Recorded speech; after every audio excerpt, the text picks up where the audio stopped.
guys, welcome back to my channel. Danielle here. We also have Arfies and we are in Iceland.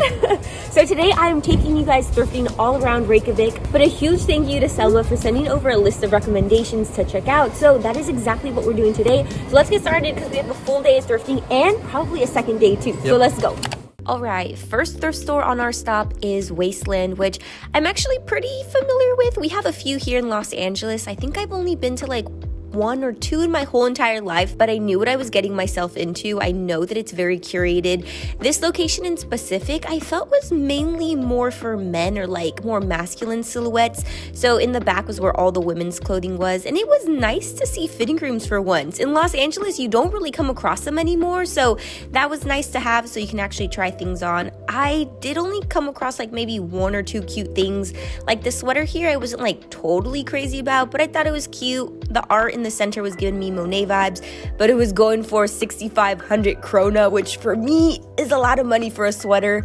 And then eventually Arthur found the lingerie, so I was just checking out these corsets and bustiers. Wasn't totally feeling them. I felt like they were a little bit more on the basic side, so decided to pass. We just got out of Wasteland. It was kind of a bust for me. I feel like I knew it was coming though because it's all vintage, but Arthur got something super cool. Yeah, so I really love like the mountain t-shirts because they're designs and they're tie-dye, and then I found this sweatshirt that I really like. It's That's a wolf hood, really awesome. and then it continues on the sleeves right here too, so when you have it down it's like connected. But look at that price tag. So it's 75 krone? Yeah. So how much was that, like USD? I think that was almost $55, almost $60. I personally think that's a lot of money for a sweater. Yeah, it was, but I like it. Alright, let's take a minute from thrifting just to talk about my New Year's resolution list, which is right here. So on there I have read more books because last year I literally read 0. So a huge thank you to Audible for sponsoring today's video and making this New Year's resolution happen. So this week I finished the title A Steampunk and Anthology of Fantastically Rich and Strange Stories by Kelly Link, and I totally loved it. It was so good. But if you're anything like me where you're super busy and you literally can't take out a few hours to sit down and read a physical book, jump onto Audible, choose a title, and just listen while you're cleaning your room, you're working, or hanging out with your pets. Talking about pets, I share my loft with 3 bunnies. If you know anything about bunnies, they're at the bottom of the food chain, so they're literally scared of everything. Hence why I don't listen to music, because they will start thumping, get really scared, run around, have very chaotic energy, and it just gets really hard to calm them down. But anytime I'm listening to a title on Audible, it doesn't affect them whatsoever. And what I think it is that the narrators don't have a monotone voice. They have a lot of character and personality to them, so it just sounds like another person talking. Actually, you know what? Let me play a quick clip so you know what the narrator sounds like. Inside the Enigma were the temporal displacement dial. I'd scooted its splintery hands round and round, taken it apart, put it back together 12 ways from Sunday. But let's get back to the title that I finished, which is this one here. It was a whole bunch of short stories put into one, but my favorite one by far was the second story. It's The Last Ride of the Glory Girls by Libba Bray. And so I was so inspired by it that I want to put together a fit while I give you a small little recap. So the story follows the life of Adela Jones, who apprentices a master watchmaker, and so there she learns everything about clockwork. So she can fix anything and everything, but she finds herself in jail, so she has the option of rotting in her cell or joining the Pinkerton Detective Agency to take down the Glory Girls. And the Glory Girls are a gang of women who rob trains and aircrafts using a machine called the Enigma apparatus. And what this does is slows down time, and during the 7 minutes of slow down time, the girls rob people of money, pearls, jewelry, anything that has value. But with time, the Enigma apparatus actually breaks down, so they're looking to recruit Adela so that she can fix it and join the Glory Girls. But this becomes an opportunity for the Pinkerton Agency because now Adela can join the Glory Girls as a spy. So a whole year passes where Adela is still spying on the Glory Girls, but during this time she grows a really strong bond with the rest of the team, and they commend her for her great talent and skill as a clockworker, whereas in the Pinkerton Agency they devalued her for simply being a woman. So in the end, Adela officially joins the Glory Girls, so this is my outfit inspired by them and what I would wear if I was part of the Glory Girls, because nothing says strong independent woman in like a matching suit. So let's just jump onto Audible so that you know what it looks like. And what's really cool too is that you can actually listen from either your phone or your desktop. But here's a little peek at my library. I'm most excited for LA Punk Rocker, so I'm probably gonna start that either today or tomorrow. I would recommend going into their browse feature just because it makes it really easy to find titles based off your genre. But if you really don't know what you want to dive into, I would suggest going into bestsellers just because it shows you the top 100 titles, and then from there you can filter based off genre. New members get to try it for free for 30 days, and as an Audible member you get to choose one title a month to keep from the entire catalog, and this includes from the latest bestsellers list and new releases. So get listening on Audible by clicking the URL audible.com/Danielle R, which you can find down below in the description box, and you can also text Danielle R to 500-500 to try Audible for free for 30 days. But a huge thank you to Audible for sponsoring today's video. Let's get back to thrifting in Iceland. We were heading to our next thrift shop, which is Sputnik, but then we saw this in the window. And then we saw this. We're pretty sure it says Red Cross, Icelandic Red Cross, and it looks like it's a thrift store, so we're gonna try to get dibs on that. The Icelandic Red Cross is thrift store number 2. This was the closest that I was getting to like thrift store vibes, in quotations, thrift store, just because it wasn't as curated as Wasteland, but you can definitely tell that they had a few items that were handpicked and were totally vintage and had a higher price tag. But this is a blazer. This is why I walked into this store, because of the screen printed skull.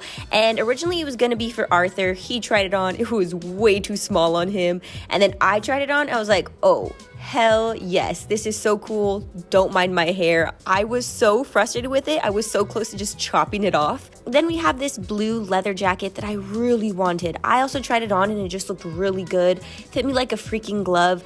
It was pretty practical and ideal for Iceland, but taking it back to Los Angeles, there was no way that I was gonna wear this on a regular day basis. So it was nice to appreciate, just not something I would take home. And it had a pretty hefty price tag. So if I'm gonna be spending that much on a single item, I want to make sure that it's something that's going to be worn pretty often. Oh, this vintage set. Y'all know that I only wear clothes as late as like Y2K. This, I want to say, is a lot older than that. So I thought it was freaking awesome. Just the color really wasn't for me. And the price tag of 6,000 krona, I thought was pretty reasonable for something that was authentic vintage and in good condition, and something as unique as a vest and pantsuit.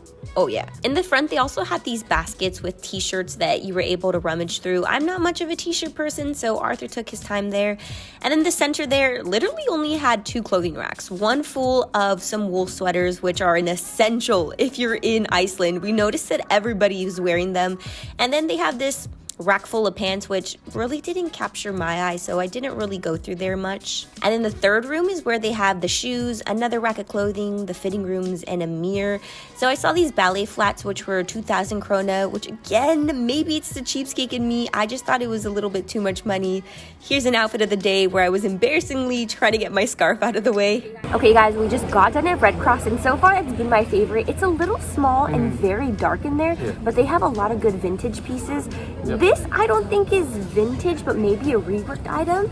So we ended up getting the blazer. We thought it was men's, but it's actually women. So hey, it worked out for me, but this is now mine and I absolutely love it. So now for sure we're headed over to Sputnik. You guys, it literally happened again. On our way to Sputnik, we came across this. I'm not gonna even attempt to pronounce this because I know I'm gonna butcher it, but this is another thrift store that I found on Google Maps and that was recommended to me, so let's go check it out.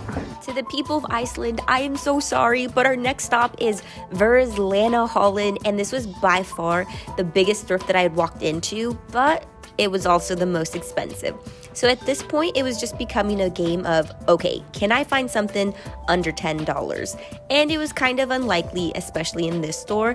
But this right here, this was a goal of my wardrobe going into Iceland. I was coming across a lot of rave clothes, which was surprising for me considering Iceland's climate. So a lot of Dolls Kill brands like Sugar Thrills, came across another skirt, but the prices, I could not get over those prices because it was almost as just buying it brand new. And then we came across some Juicy Couture, which that velour, totally here for, but 10,000 krona. I was like, oh no, we gotta put her back. Did come across this paper tag dress that was giving me 90s vibes. Was thinking of getting it especially for spring, but it was a little too see-through for the price. Okay, so I know that like wild clothing and shoes like these sugar baby heels can end up anywhere in the world, but I don't even see things like this in Los Angeles thrift stores. I was just like, what the heck? This is so freaking awesome. And then I actually came across some Unif boots. Yes, they're immensely beat up, and yes, the life has been worn out of them, but I was just so surprised to come across Unif, and thankfully they didn't fit me because otherwise I would have purchased them for sure. And then don't mind me here just freaking out because this skirt was 12,000 krona, which is like the equivalent to around like 80-90 US dollars. So I was just like, oh dear Jesus, that is way too much money. So then I found this one, just trying to check the price because I was considering getting this as well. Again, 12,000 krona. But I will admit they had a great selection of jackets. I came across this Penny Lane one, but I already have one for myself, so I did just want to give it a little bit of appreciation. And then look at this checkered patchwork leather jacket. Oh my goodness, how I wanted this so bad, but that price tag was pretty hefty. It was over 10,000 krona. Y'all, we are going through these super quick. We already finished up our third thrift store. I'm gonna try, but we just finished at Verslana Holland. Let me know how well I pronounced that. But I ended up getting this really fuzzy white sweater. It's by the brand Funky Gal, and it looks like it might have a paper tag. There were a lot of damaged items in there, and they were priced so high, so didn't walk out with too much, but I am really happy with this one. We're actually going to finish up day 1 of thrifting today, and then I'll catch up with you for day 2 tomorrow. Starting off day 2 with Sputnik, I was most excited for this place just because so many of you guys were telling me that I had to go here, and it's not that big, but their clothes selection honestly is chef's kiss. Okay, so yes, it is very curated, but I feel like the only difference is that you are not coming across these pieces at the thrift store. Like, it gives more Depop vibes. It's that unique.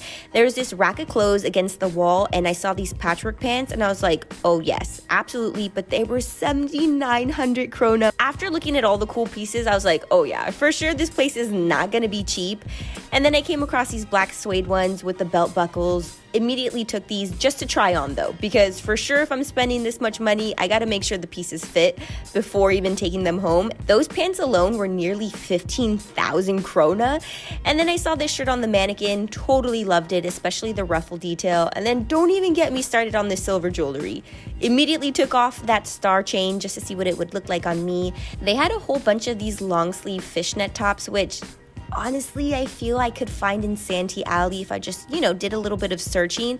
But they were asking 3,500 krona, which is roughly around $25, which I feel, again, is a little pricey. And maybe this video is just me complaining about the prices. You guys did warn me, I will admit that. All right, let's talk denim now, because every single pair of pants that I was picking up, Y2K heaven. If I had all the money in the world, I would literally buy every single pair that they had, especially these patchwork ones.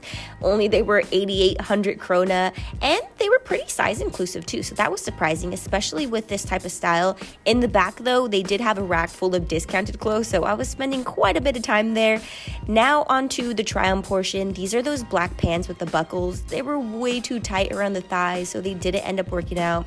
These patchwork ones I could cry about because I was really considering taking these, but you can obviously see that they're really tight around my butt. So I was thinking, would you guys be interested in like a body toning video where you guys can see me getting back into shape? Also, I feel like it would keep me motivated and make sure I don't quit after like 2 weeks. Let me know. We just got done at Sputnik. That is probably my favorite thrift location thus far. They have like the cutest inventory. Only downfall, it is so expensive. I literally only bought 2 items and I spent roughly $60-70, so I'm definitely gonna be breaking the bank for sure. But these are the items that I got. So I got this top here. This one was pretty pricey. It was 3,800 krona, which I think is roughly like $30. I couldn't resist because of the all over print. It just looks really romantic. The heart buttons, the cutouts, and it has the same details on the sleeves too. I don't know if the second item was worth it. I feel like I could find something like this in Santee Alley, but I got this fishnet top. I feel like it's gonna be really good for layering. Lately, I've been getting into white more and more often, so this is gonna be a good piece for me. So we already have our 2 pickups of the day. We're headed to a vintage shop next. Yeah, y'all probably don't want me to be pronouncing these business names because I don't even know where to get started with this one. But pretty much it's all vintage. I don't have enough expertise or knowledge to really be talking about these items, so I'll just show you what I liked and what really caught my eye. I felt like these were giving very berries and cream. What's pretty awesome about this place is that they actually have a lower level, so as you go down these stairs, a whole bunch of like cool coats are lining the walls, but on the lower level they have a lot of sweaters, jackets. Oh, this is where they kept a lot of the real fur, which on this channel real fur is a big no-no just because I have bunnies, so it kind of creeps me out a bit. But being totally honest, I didn't come across a lot that I liked. This dress was very pretty and I could appreciate it, but it's definitely something that I don't want in my wardrobe just because I would never pick it up. But a price tag of 5,000 krona I thought was pretty reasonable. This jacket here was giving me clown core, so I did really like that, but then I saw the price tag. Y'all, this jacket alone is 18,000 krona, which I had to Google it, and that's 137 freaking dollars. And of course I'm a sucker for anything that's pastel, so those cardigans were very pretty. And I don't know how I missed it, but the mannequin at the very front window had this teddy bear sweater, so immediately I tried it on and I was like, oh yes, this is absolutely coming home with me, and the best part, it was half off. We just got done at that vintage shop. I honestly didn't spend too much time in there just because they don't really have the eras and aesthetic that I like, but I did walk out with one item, and you guys guessed it, it is that really cute teddy bear cardigan. So the original price was 12,800 krona, but it was 50% off.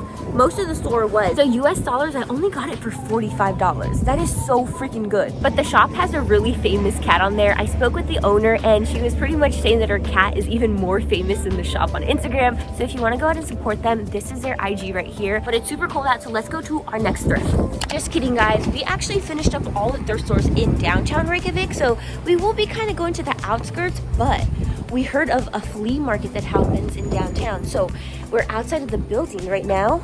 We're gonna go check it out. Now this was definitely more my vibe. It was giving flea market, swap meet, yard sale. I feel like no matter where you are, you're always gonna find these vendors who have these bootleg band tees. But I loved how it was just kind of messy. You don't really know what you're gonna find. And one thing I noticed is that you're gonna find these wool sweaters literally everywhere. It was so sweet because one of my tour guides had a sweater with like fish on it. He said that his girlfriend made it for him because he loves to fish. I thought it was just so sweet and wholesome. I was interested in these cameras because Arthur likes to collect them, but I wasn't sure if they worked or not. As far as clothes, things were very cramped. Like, you couldn't see it, but I was literally squished by another clothing rack that was really heavy to move. I came across this button-up blouse that I really liked. It's by the brand Esprit. I like the ruffle details on the front, but I thought it was just a little too faded. And then I came across this denim skirt. I pulled it out just to see a bit better. It was a little too long, but I liked the cargo style that it had. And then up on the wall there, I saw this Marilyn Monroe shirt, but I didn't even want to bother asking for it just in case I didn't like it. But one thing that really caught my eye was this moto jacket. I couldn't resist. I did get one thing, and it's white, super awesome condition. It does fit me a little bit more oversized, but I'm kind of into it. Oh my gosh, you guys, that was such a mess. So I did end up getting the moto jacket, but not for the price that they initially told me. I guess someone was watching the booth and said that I could have it for 5,000. The owner came running, snatched it from my bag, and was just like, how much did you pay for this? And I told her, oh, I paid 5,000. She's like, no, it's 20,000. So, I felt so on the spot and kind of pressured just to pay the remaining balance. So that's exactly what I did. She said that it's vintage, it's authentic, so we went to she literally walked us to the ATM to get more cash and pay her. So that was just a freaking mess. But we are super hungry now. We were gonna hit up about 3 more, but I think we're just gonna call it quits now. I've spent plenty of money. So if you guys want to check out any of these thrift stores, I'll leave their addresses and their IG handles down below in the description box. But as always, y'all, I do post videos at least once a week. I'll see y'all in the next one. Bye!